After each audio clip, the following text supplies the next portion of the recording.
Hello everyone, how are y'all doing today? So today we're gonna do a budget closeout.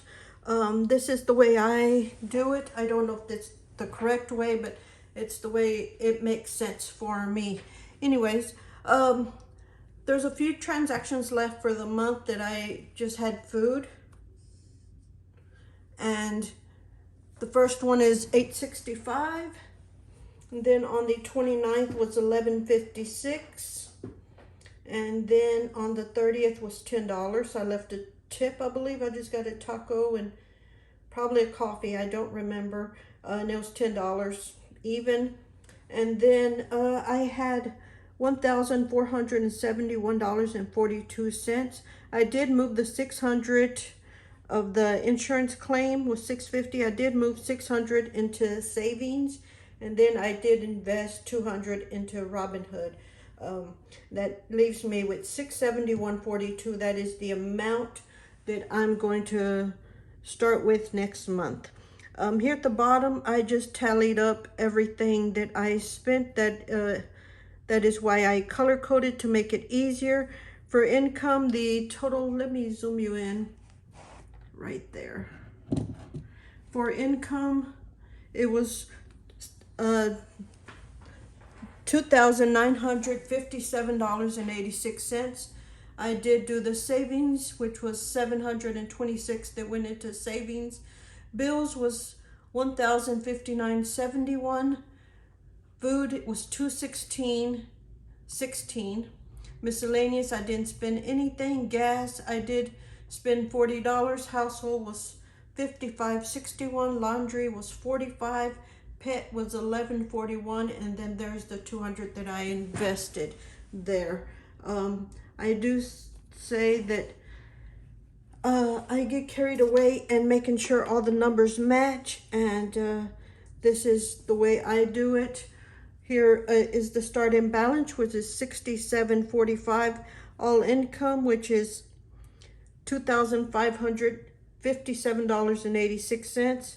And then the expenses, which is all of this added up, was $2,353.89, which if you take that, the starting balance plus income minus the expenses, you get $671.42, and that is balance, which I try to do it. If not, I try to find out where the problem is. That's the reason I color code it, so I can easily try to find the problem if there is one on that. For the savings, there is the transaction of the $600, which gives my savings balance up a little more. That is $1,223.83 on that. Now let's get to this part.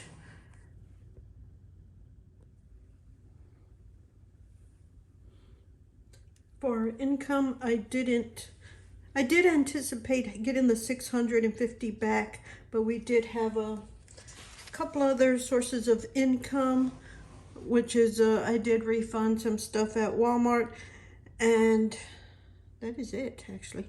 And then the 650 income on that, which is nice. For our bills, we had budgeted $11.54, and we only spent $11.09.71, which is pretty good. It gave us a positive. I did do the $50 buffer on that, and you will see that later how it shows up in the budget. For cash envelopes, I don't do cash envelopes. I actually just track them, but these are just things I have in here, and that's food, miscellaneous, gas, household, and laundry.